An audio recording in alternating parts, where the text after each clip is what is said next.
And don't let anybody make you think that God chose America as his divine messianic force to be a sort of policeman of the whole world. God has a way of standing before the nations with judgment, and it seems that I can hear God saying to America, "You are too arrogant. And if you don't change your ways, I will rise up and break the backbone of your power." Bow, bow, bow, bow, bow, bow, bow, bow, bow, bow. Hotep, which in the language of ancient Egypt means we come with justice in peace. Welcome to Freedom Now, a Saturday Pan-Africanist and Internationalist World Affairs program. Freedom Now is committed to the principle of the rights of all peoples and nations to self-determination. We thank you deeply for your contribution to KPFK, which permits programs like Freedom Now to stay on the air. In this era of corporate acquisition and co-optation of all dissident media, we provide the microphone, challenging their corporate and racist point of view. So stay tuned for Agenda here at Freedom Now.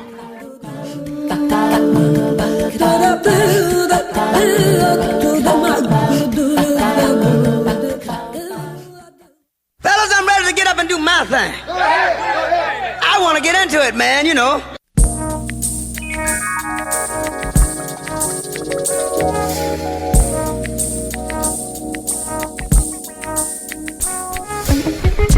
Peace, hoteps, and wisdom to all of our faithful and devoted listeners out there in the radio verse. This is Brother Brandon Sankara, and I want to start things off with a thank you to all of you listeners out there who continue to support Freedom Now through this latest season of Fund Drive. You keep us on our mission and allow us to bring you our agenda for today, Saturday, Black August 24th, 2024. We begin with our dear sister Luyanda Kaboka bringing us some African drumbeat historical calendar for the week, reminding us that every day is a day in African history. After that, our very own treasure trove of wisdom, author, historian, and professor of African American Studies at the University of Houston, as well as Freedom Now co-producer, Dr. Gerald Horne is being joined on the line by Kellie Carter Jackson, Michael and Denise Kellen, 68, Associate Professor of Africana Studies at Wellesley College in Massachusetts, and author of the book, We Refuse, A Forceful History of Black Resistance. Then, in the second half of the show, we'll be hearing from Jonathan Schroeder, literary historian and lecturer at the Rhode Island School of Design and editor of the book, A True Story of Slavery, the United States Governed by 600,000 Despots. Now, while we are in Fund Drive and still are able to bring you this much quality content, we want to remind you to please support our efforts here at KPFK. We are volunteer programmers working with the rest of the KPFK family to bring you perspectives and information rarely seen in your mainstream media channels and news feeds.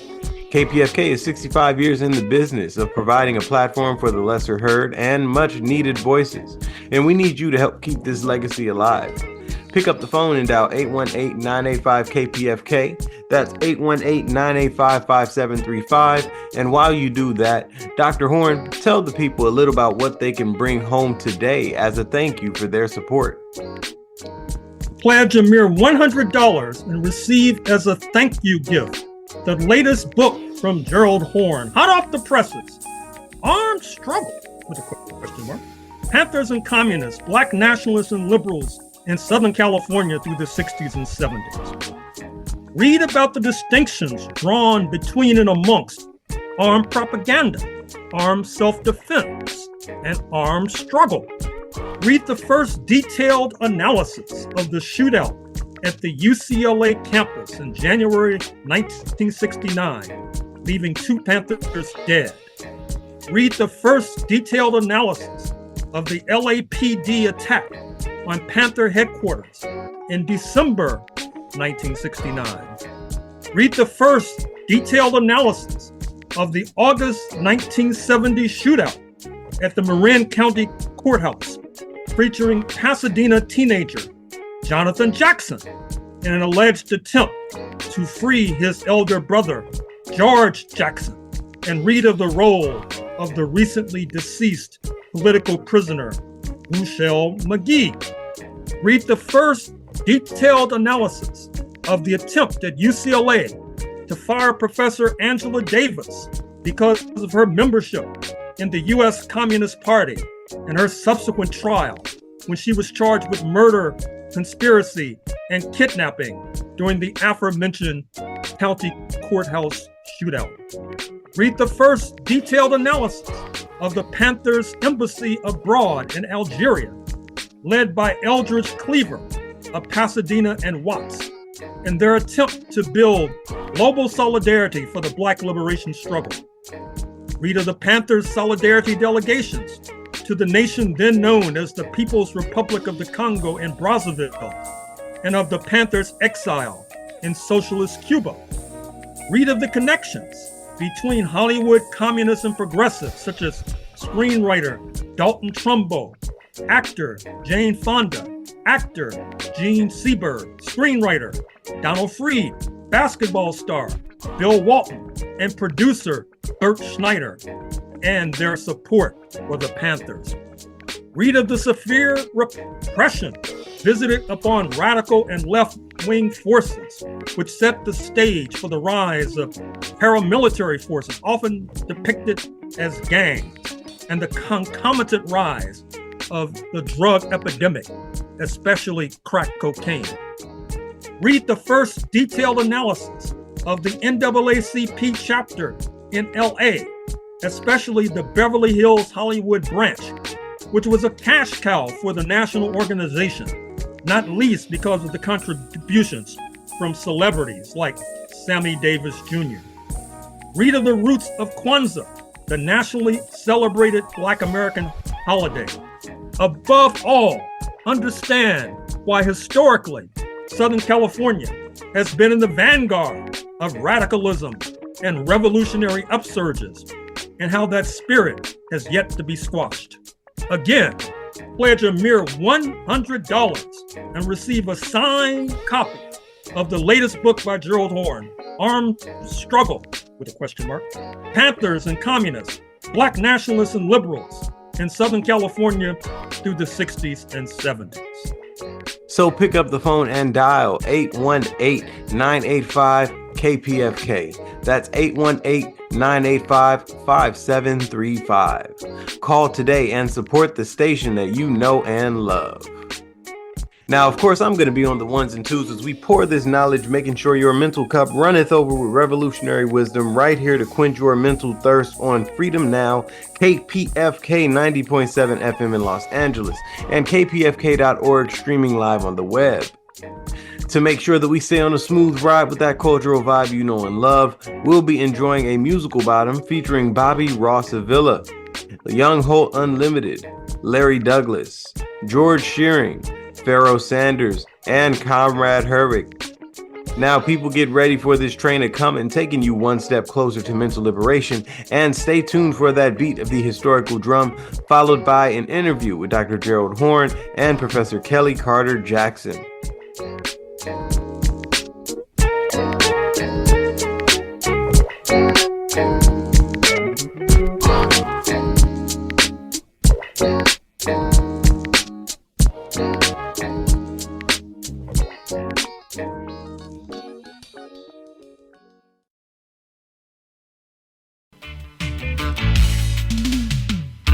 Every day our brothers suffer and die. The tears down their eyes, we wonder why. 7 diamond mines are in Ethiopia, rounding about Africa. And when you take a stock, everybody have and they no have none. It's a disgrace. Wanga see about the Africa. Run on. Wanga see ya with in Africa. Come every time.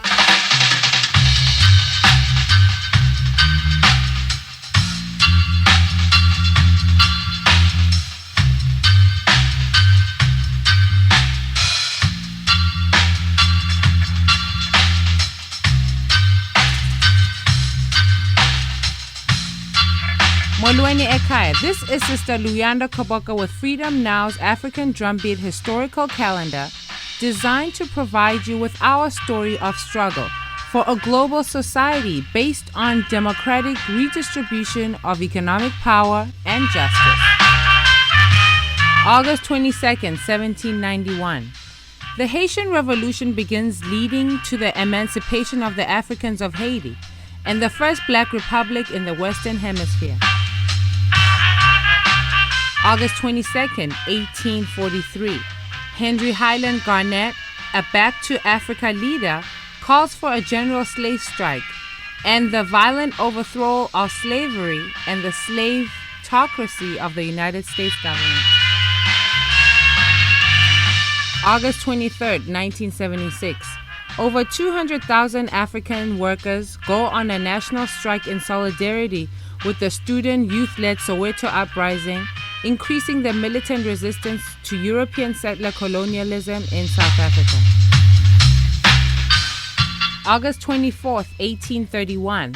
Under the leadership of Nat Turner, huge slave revolts break out in Virginia, adding to the European capitalist class drive towards the elimination of slavery as a too dangerous mode of production for their survival.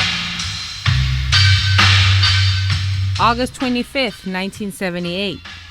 The Front for the Liberation of Nicaragua, the FSLN, seizes the National Palace and overthrows the brutal U.S.-installed Somoza dictatorship, thereby bringing into power the popular organized masses, herald a people's popular revolution.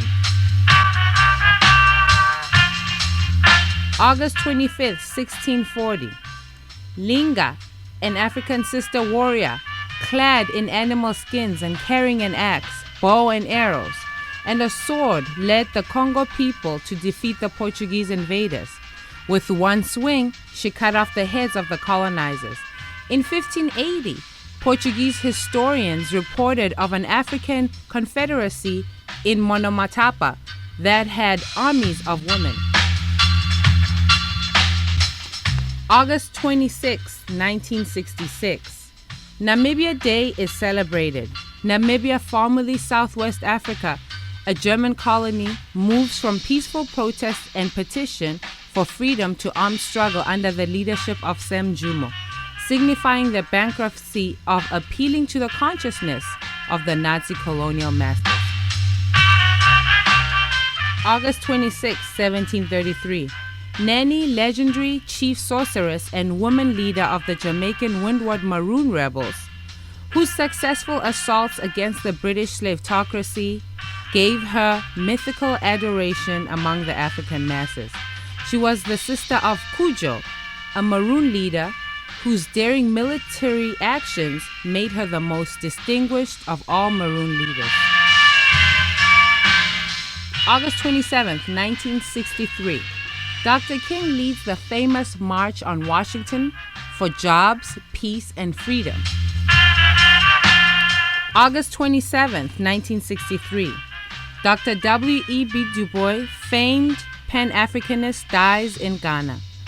Dr. Du Bois, without a doubt, the greatest African scholar of the United States, originally assumed the crisis of racism was one of ignorance, but after authoring over 30 books, hundreds of papers, and involvement with most of the major social change movements of the 20th century, concluded that without the elimination of capitalism and imperialism, people of color would forever be oppressed by the United States and Western Europe. August 28, 1918. Big Bill Haywood and 14 other members of the International Workers of the World, the Wobblies, are sentenced to 20 years in prison for refusal to be drafted and for organizing the working class in the U.S. to stop the capitalist war by the working class non-participation. August 29, 1824. Nanyehi, the last beloved clan mother of the Cherokee people before their removal from their ancestral homelands. She was a matriarchal decision maker for her people before the Europeans, She led her people in successful commercial cattle raising and other enterprises which were so successful that Europeans targeted their business for appropriations. August 29th, 1970. The National Chicano Moratorium demonstrations against the war in Vietnam becomes a rebellion when the police attack a peaceful crowd of tens of thousands of activists. Herald a new stage in the Chicano struggle. The 36th annual Chicano Moratorium will be announced later in this program. This has been Sister Luyanda with the African Drumbeat Historical Calendar for Freedom Now, 90.7 FM in Southern California, 98.7 FM in Santa Barbara, and streaming worldwide at www.kpfk.org. And in the language of struggle of South Africa, Azania, please join us wherever you are. Amandla! Awetu! Amandla! Awetu! Amandla! Awetu!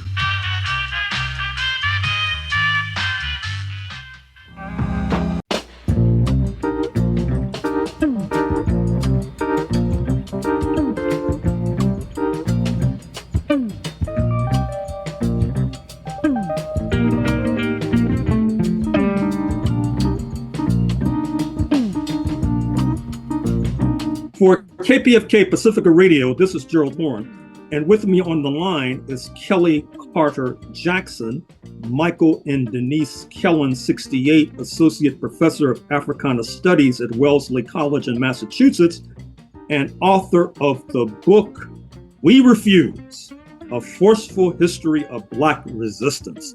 Thank you for joining us on Freedom Now, KPFK Los Angeles, Professor Carter Jackson. Hi, my pleasure. Happy to be here.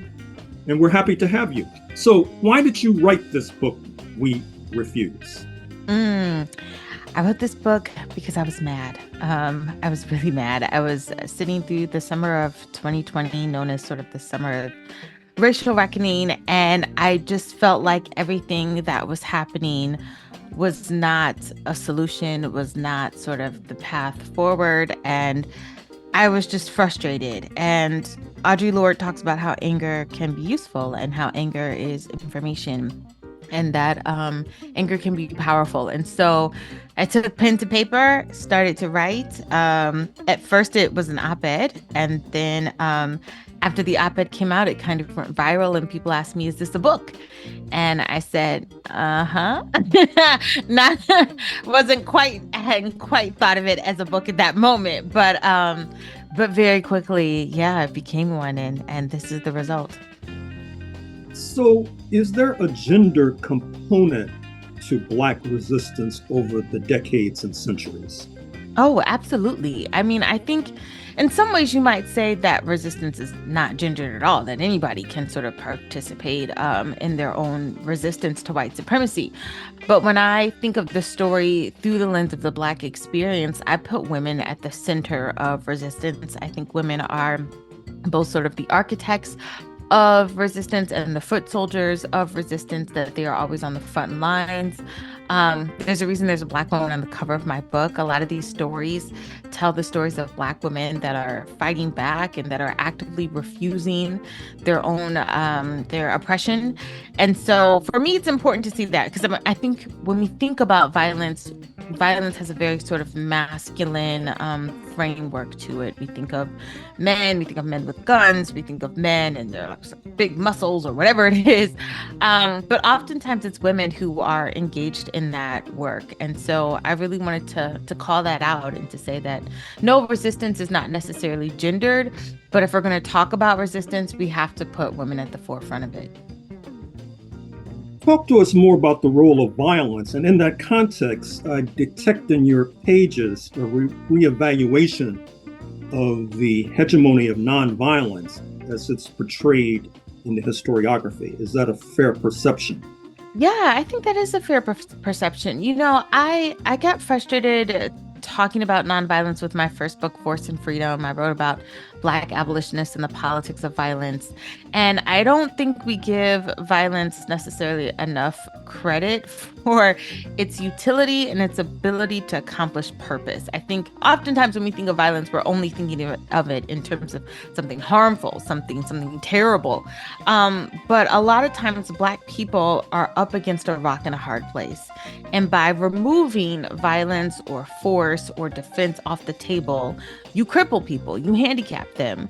And when I think about, the history of Black folks, and I look at all sort of like the pinpoints along a timeline, violence and force is always present. It is always there. And it's oftentimes a turning point, a shift in terms of how Black people understand their progress. If you think about the Civil War, it's one of the most violent wars to ever take place in American history. And we can't discount the role that violence played in bringing about emancipation, the 13th and 14th Amendment.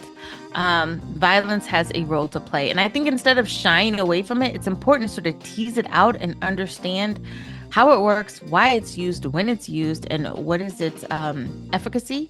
And I think that sometimes we don't do enough of interrogating the limitations of nonviolence, the corollary of that. So what does it look like when nonviolence doesn't work? What does it look like when nonviolence is actually the tool of the oppressor, the only tool that he sort of allows you to use because he too believes that nonviolence is, impotent. So how do we really discuss that? These are questions that just have fascinated me in both my book projects and probably will for a long time to come. Now, what about your great-grandmother, Arnesta, as you term her? Yeah. What role does she play in your pages? So I opened the book telling a story about my great-grandmother, Arnesta, who was living in the South, and when she was 9 years old, she stepped on a rusty nail, and it got infected, and she almost died. And my great-great-grandmother took her to the only doctor she knew, a white man who lived in this big house on the other side of town, and said, "Will you please help my daughter?" And he offered to help her, but on the condition that once he healed her, Arnesta had to basically come and work and live with his family for the rest of her life. And this is in 1915, so slavery is like 50 years over. And this was sort of the ultimatum that he presented. And at first, Mary Bullard, who's my great-great-grandmother, she didn't want her daughter to die. This was her only child. And so she accepted the doctor's unconscionable terms. But it was her mother, whose name is lost to history, that intervened and said, "No, we refuse. I refuse." And picked up her ailing granddaughter, took her home, administered her aid, gave her every natural remedy she could possibly find. And she saved Arnesta's life. And for the rest of Arnesta's life, though, she walked with a limp. And I talk about this limp in this book as a violent racial imprint, that to be Black in America is to limp. And what does it mean to sort of have this remedy be sort of concocted out of these terms that Black people had to sort of refuse either a life in bondage in perpetuity or death? Those can't be the choices. And I love that my ancestor refused those options, that she carved out a space for her granddaughter, for my own existence, for that matter. And yeah, the book really helps us understand what refusal can look like and how refusal is not just no, refusal is never. So, speaking of violence, how do you assess the role of 1776 versus the Haitian Revolution in terms of advancing Black liberation? Another good question. I think I wrote an op-ed about this not too long ago too. I think for the Boston Globe, but I talked about how the American Revolution is not really revolutionary. And I say that, and a lot of times people balk because they're like, "What do you mean? It's the American Revolution." And it's like, no, revolutions are meant to overthrow and replace broken systems with better ones, with just systems. That's how I define a revolution. And making life better should be the end goal or the result. But you don't get a better life for Black people after 1776. You don't get a better life for Native Americans or for women or for poor white farmers. So there's not much that's very revolutionary about it. You're really just sort of replacing a foreign leader with a local one. But the terms and the sort of status quo has not essentially changed. What I will argue, though, is that I think America was sort of conceived of in 1776, but it wasn't really born until 1861. I really see the Civil War as this turning point in which, with the abolition of slavery, with the granting of citizenship and the protection of rights and of suffrage, that's when you get revolutionary change in the United States. But the real revolution is actually sort of south of Florida, happening in Haiti.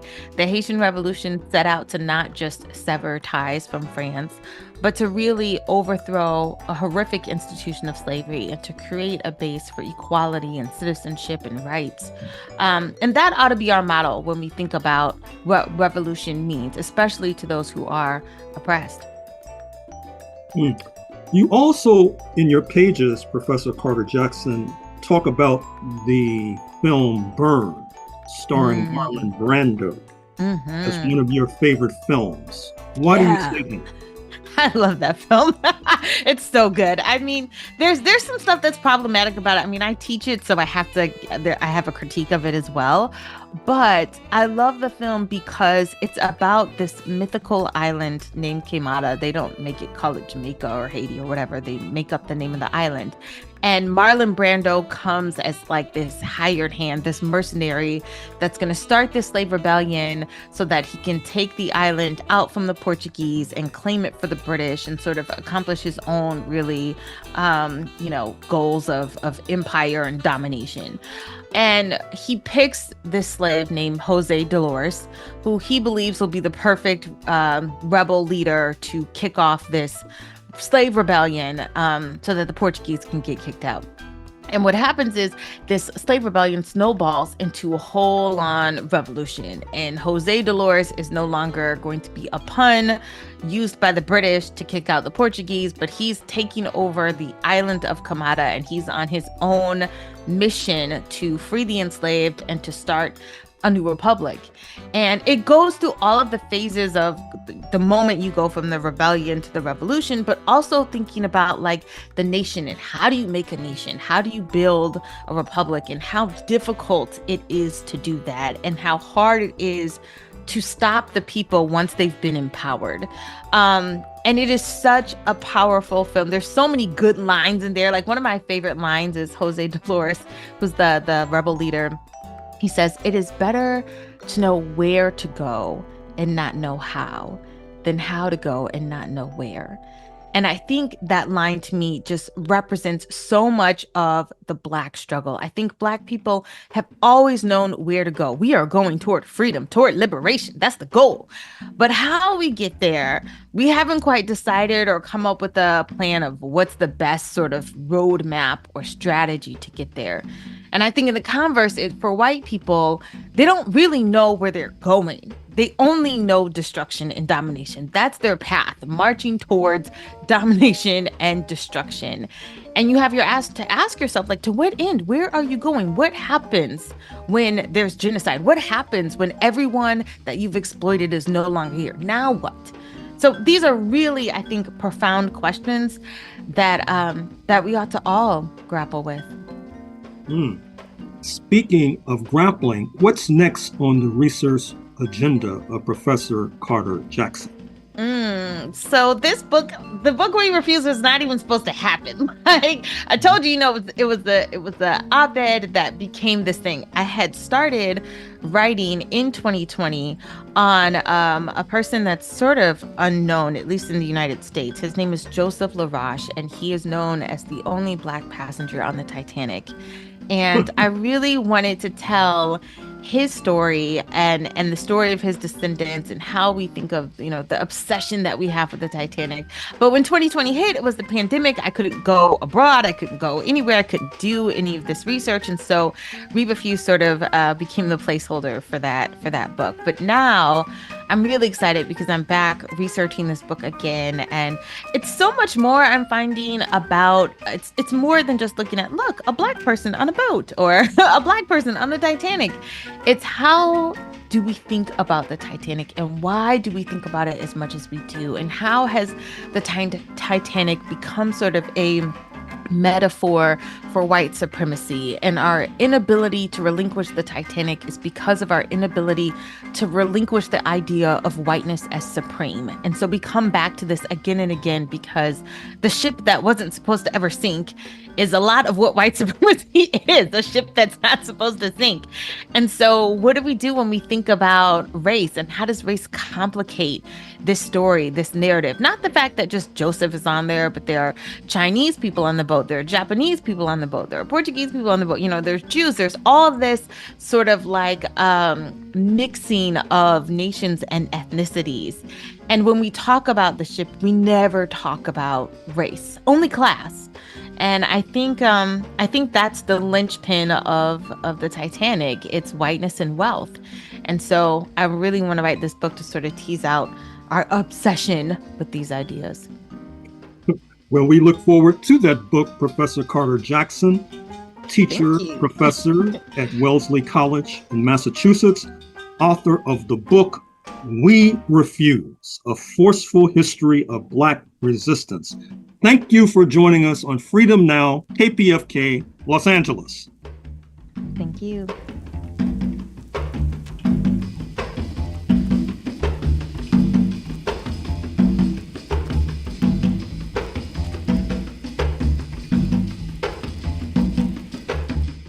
Special thanks to Professor Carter Jackson for sharing her work with us.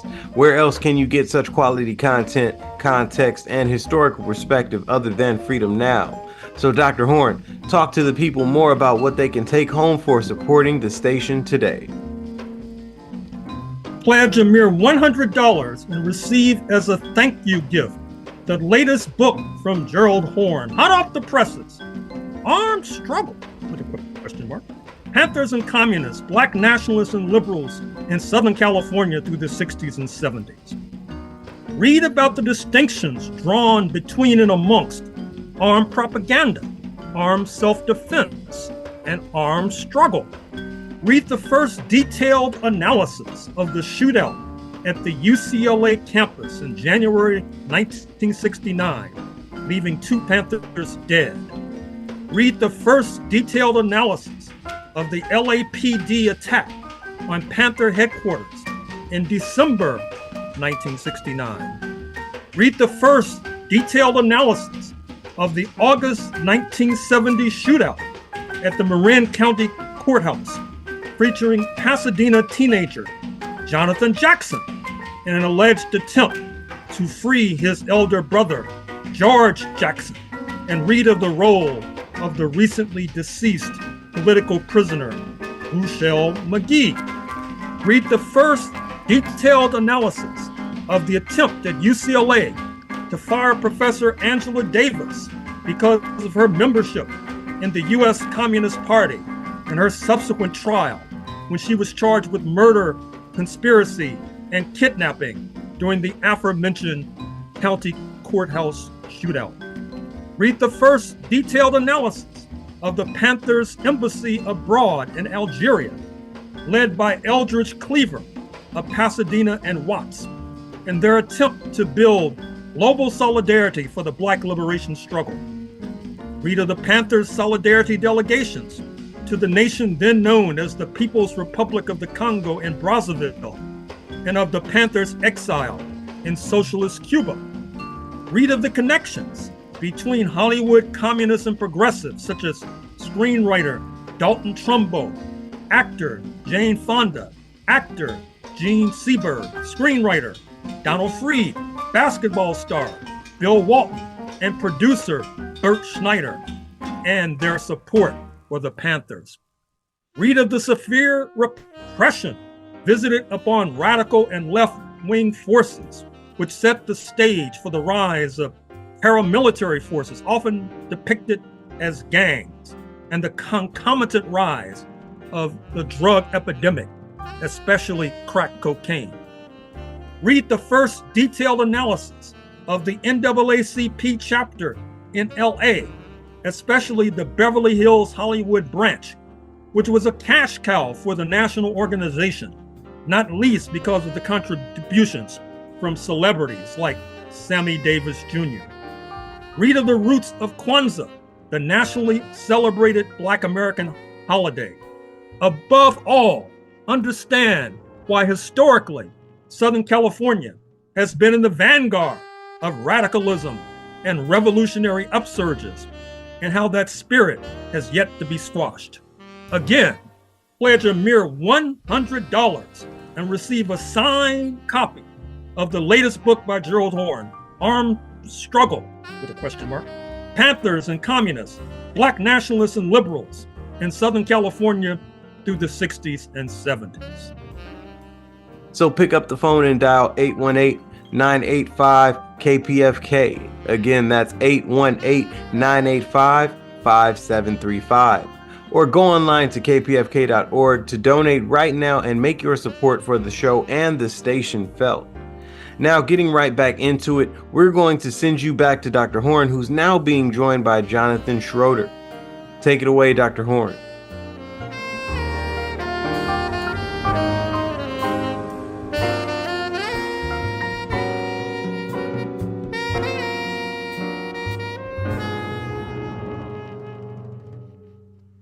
For KPFK Pacifica Radio, this is Gerald Horne, and with me on the line is Jonathan D.S. Schroeder, literary historian and lecturer at the Rhode Island School of Design, editor of the recently uncovered book by John Swanson Jacobs entitled "The United States Governed by 600,000 Despots, A True Story of Slavery." Thank you for joining us on Freedom Now, KPFK Los Angeles, Jonathan D.S. Schroeder. Thank you so much for having me, Professor Horne. And thank you for joining us. So who was Jacobs? How did you find his book? And who was his sister, Harriet Jacobs? So today, John Swanson Jacobs is a footnote in his sister, Harriet Jacobs' life. On his gravestone at Mount Auburn Cemetery in Cambridge, Massachusetts, for example, it doesn't even say his name. It just says brother. But during his life, he was born in 1815 or so in Edenton, North Carolina. He died in 1873 in Cambridge. During his life, he was an incredible, remarkable person. Born a slave in North Carolina, a sixth-generation slave, in fact, as I found out in the course of my research. He escaped from slavery, took a whaling ship to the Pacific, taught himself to read and write, returned to Boston, where he rose up through the ranks of Black abolitionist organizations in the 1840s, as well as William Lloyd Garrison's American abolitionist organizations.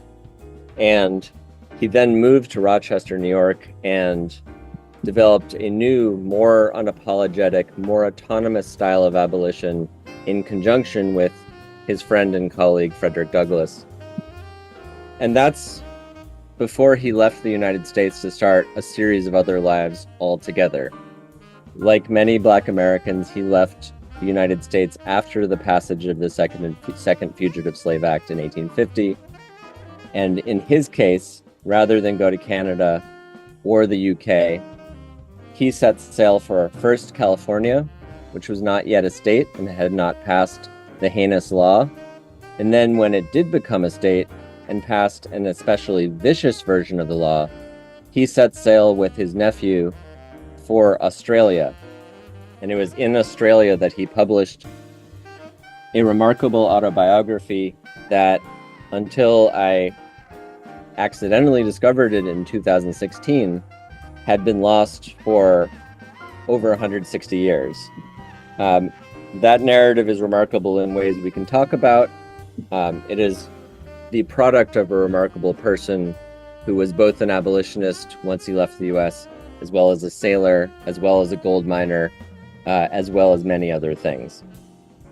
Now, as a sailor, he sailed to Russia, Turkey, Thailand. Any stories to recount about his experiences there? I mean, his life was full of, to work over 30 voyages as a sailor, I think is full of, we should acknowledge a lot of monotony, a lot of drudgery, a lot of hard labor, but it is not without adventure. In his case, during the Civil War, he was on a ship that was bound for Egypt. And my hypothesis is that he was interested in informing abolitionist organizations in London about which way the UK was leaning regarding the cotton trade. And I think he was interested, obviously, in the UK developing other sources for cotton other than the American South. When on that voyage, on a ship that was named the Queen Victoria, something happened. The captain fell asleep, and the entire crew was shipwrecked off the coast 80 miles west of Alexandria, Egypt. Supposedly, the British called the area they were at the Arab's Tower. It was more familiarly known to Egyptians as the Tomb of Osiris. And supposedly they had to defend themselves in the desert against various locals who were hostile to their presence before the Prince of Wales, who happened to be on a royal voyage to Alexandria, sent his ship to rescue them. In typical fashion, as a common sailor, John Jacobs was not brought back on the Prince of Wales ship to England, but had to find his way home across the entire Mediterranean. I will only name one other notable ship. Actually, I'll name two notable voyages he was on aside from that. His very next voyage, he took a ship that was bound from Liverpool for Havana, Cuba. When they got to, on the way to the Bahamas, which was going to be their transshipment stop, Jacobs discovered long, thin boxes in the hold of the ship, which he realized were probably not meant to go to Cuba, but were probably arms that the Liverpool ship was intending to smuggle into Charleston, South Carolina. As a sailor, as a formerly enslaved person, Jacobs knew that the worst thing that could happen to you in his position would be to go to Charleston, which was notorious for re-enslaving people, for enslaving free people of color, and worse. When they got to Nassau in the Bahamas, Jacobs, drawing upon his skills as a speaker, an abolitionist, his analytic skills that he developed with William Cooper Nell in Boston, went before a magistrate of the police court in the pro-Confederate Bahamas, and he successfully argued his case and had himself discharged on a technicality, namely that the ship had gone off course. Finally, briefly put, a third voyage. In 1860, John Jacobs was living in London. He set sail on a voyage that was for Brazil, but not before submitting the United States governed by 600,000 despots to a local British magazine. He went to Brazil. He suffered from yellow fever. Like all of the members of his ship, he was hospitalized. He survived. When he came back, though, he discovered that his narrative, which had once carried that awe-inspiring title, was tamed, censored, and Baudelarized and retitled A True Tale of Slavery. Now, what's remarkable about this book that has just been rediscovered is his scalding critique, not only of the United States, but of the vaunted and sainted U.S. Constitution, which he called a, quote, devil in sheepskin, unquote, and, quote, an insurmountable impediment, unquote, to progress. How do you assess that, since it seems not necessarily to be congruent and consistent with the thinking of many abolitionists of that era? I think that there are a few different ways to understand his persuasive argument that America's founding documents further entrenched slavery within the United States. He calls it in the narrative, he says the U.S. Constitution is the bulwark of American slavery. And he's able to say this without fear of reprisal because he's writing from outside the United States. Even someone as bold as Frederick Douglass eventually changed his tune on the Constitution. But what Jacobs was able to do makes you wonder if Douglass too had been writing from Canada or the UK or Australia, would he have been able to maintain an even more radical position, one that fully critiqued and excoriated America's founding documents for entrenching inequality and exploitation in a theoretically democratic compact? Speaking of which, the 600,000 Despots that are referenced in the title is a reference, I take it, to slave holders, which he argues persuasively were the real rulers of the United States. And given the prevalence of slave owners in the White House, starting with George Washington, there is something to what he says. But in your notes, Professor Schroeder, you compare Jacobs to David Walker. Who was David Walker, and why do you make the comparison with him? So this is a great question to ask after the last one, because David Walker was a Black abolitionist who was also working out of Boston like Jacobs was in the 1840s. And David Walker is now most famous for a text that we call by shorthand Walker's Appeal. Walker's Appeal in 4 acts to the colored citizens of the world. Walker's Appeal also takes to task America's founding documents, in particular the Constitution, and it takes the language of the Constitution and the Declaration and writes between the lines to demonstrate their hypocrisies, their inadequacies, and the sheer lies that are contained in those documents when they're touted as the foundational documents of an actually functioning democracy.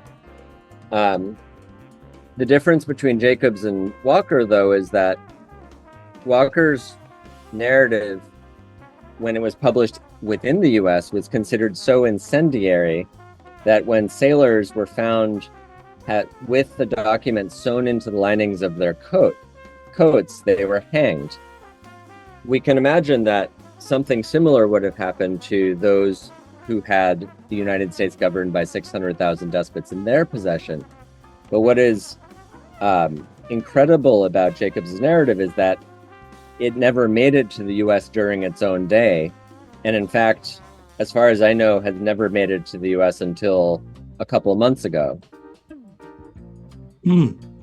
Now, he spent time in Australia, as you suggested, and got involved in the Bendigo Petition of 1853, along with a number of other Black people then down under, an important turning point with regard to the human rights struggle in Australia. What do you have to tell our audience about that particular struggle?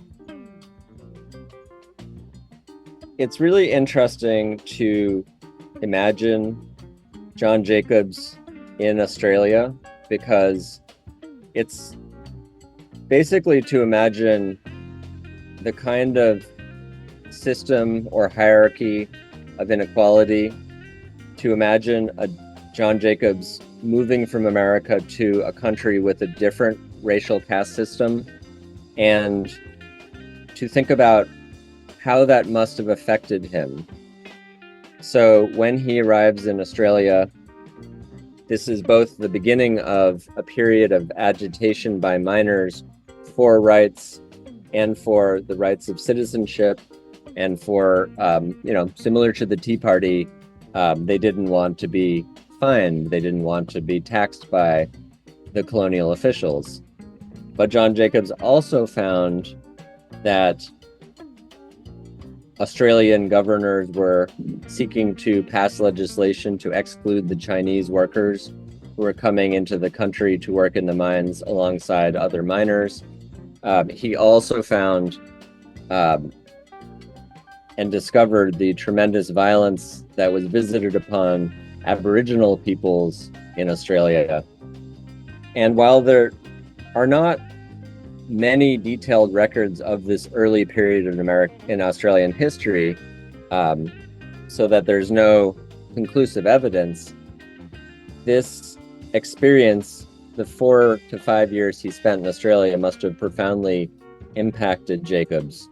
Just as, his worldly experience in general would have allowed him to provincialize America and to see it as not, see it from outside of the ideology that seeks to make Americans not question the values that frame the country. As you explain quite well in this text, Professor Schroeder, you stumbled upon Jacobs's book while doing research a few years ago. And it leads me to ask, do you suspect that there are other such stories that have yet to be uncovered? And where will they likely be found?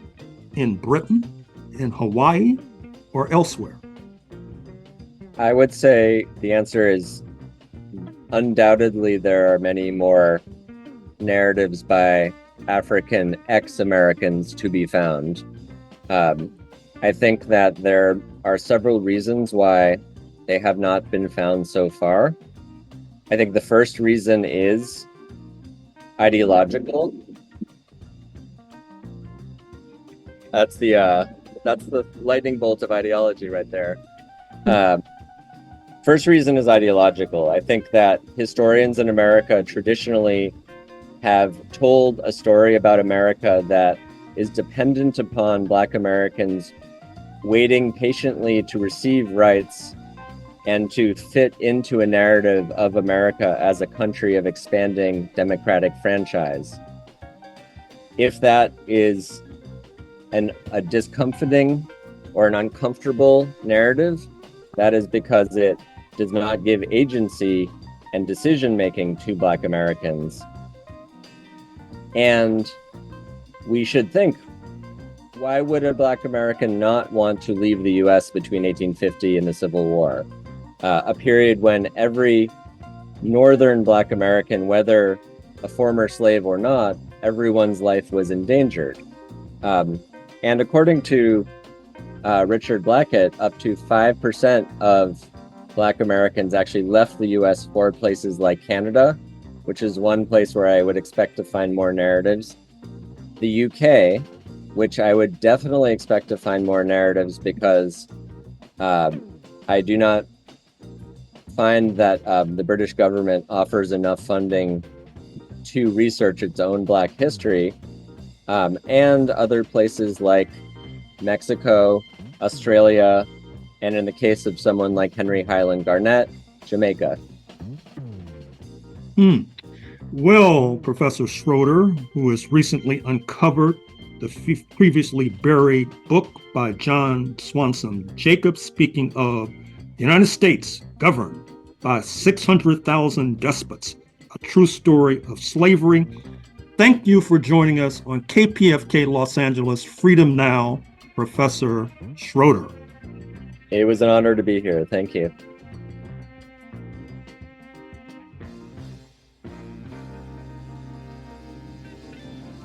Pick up the phone and dial 818-985-KPFK. That's 818-985-5735. And while you do that, Dr. Horne, tell the people a little about what they can bring home today as a thank you for their support.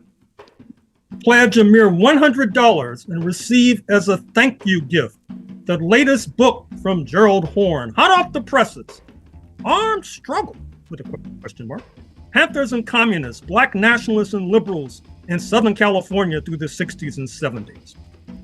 Read about the distinctions drawn between and amongst armed propaganda, armed self-defense, and armed struggle. Read the first detailed analysis of the shootout at the UCLA campus in January 1969, leaving 2 Panthers dead. Read the first detailed analysis of the LAPD attack on Panther headquarters in December 1969. Read the first detailed analysis of the August 1970 shootout at the Marin County Courthouse, featuring Pasadena teenager Jonathan Jackson in an alleged attempt to free his elder brother, George Jackson, and read of the role of the recently deceased political prisoner, Ruchell McGee. Read the first detailed analysis of the Panthers' embassy abroad in Algeria, led by Eldridge Cleaver of Pasadena and Watts, and their attempt to build global solidarity for the Black liberation struggle. Read of the Panthers' solidarity delegations to the nation then known as the People's Republic of the Congo in Brazzaville, and of the Panthers' exile in socialist Cuba. Read of the roots of Kwanzaa, the nationally celebrated Black American holiday. Above all, understand why historically Southern California has been in the vanguard of radicalism and revolutionary upsurges, and how that spirit has yet to be squashed. Again, pledge a mere $100 and receive a signed copy of the latest book by Gerald Horne, Armed Struggle, question mark, Panthers and Communists, Black Nationalists and Liberals in Southern California through the 60s and 70s.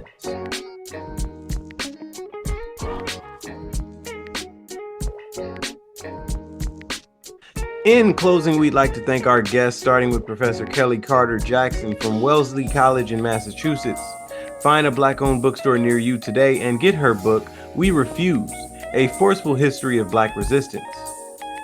Next up, we thank Jonathan Schroeder from Rhode Island School of Design and encourage you to get his book, A True Story of Slavery, the United States Governed by 600,000 Despots. Shout out to Dr. Gerald Horne for doing what he does best and guiding this train of mental liberation towards Pan-African enlightenment for yet another Saturday. Hit up your favorite bookstore right now and find one of Dr. Horne's many informative texts to enrich your library and your mind. Word to producer Sister Tej. Much love to our spiritual backbone and Freedom Now founder Baba Didan Kamati, as well as Sister Luyanda Kaboka for giving us the historical calendar. Shout out to our marvelous engineer, and last but certainly not least, thanks to all of you loyal listeners and supporters. It takes a village to build a revolution, and Freedom Now is a village to be reckoned with. Please continue to support our programming. We are volunteer producers, and the station needs your help to pay the bills and keep the lights on in the building. So please dial 818-985-KPFK. That's 818-985-5735, or go online to kpfk.org to donate and support the show. This has been Brother Brandon Sankara, and you can join us on Facebook at Freedom Now Gerald Horne. You can email the program at freedomnow@kpfk.org, or go online to our audio archives at kpfk.org. Scroll down to find Freedom Now, and you'll be able to hear this program as well as 60 days worth of prior programming here at KPFK 90.7 FM. We now send you off to our sister Assumpta with Spotlight Africa coming up next, addressing issues facing Mama Africa. And until next Saturday here at Freedom Now, we stand running our marathon ready for revolution.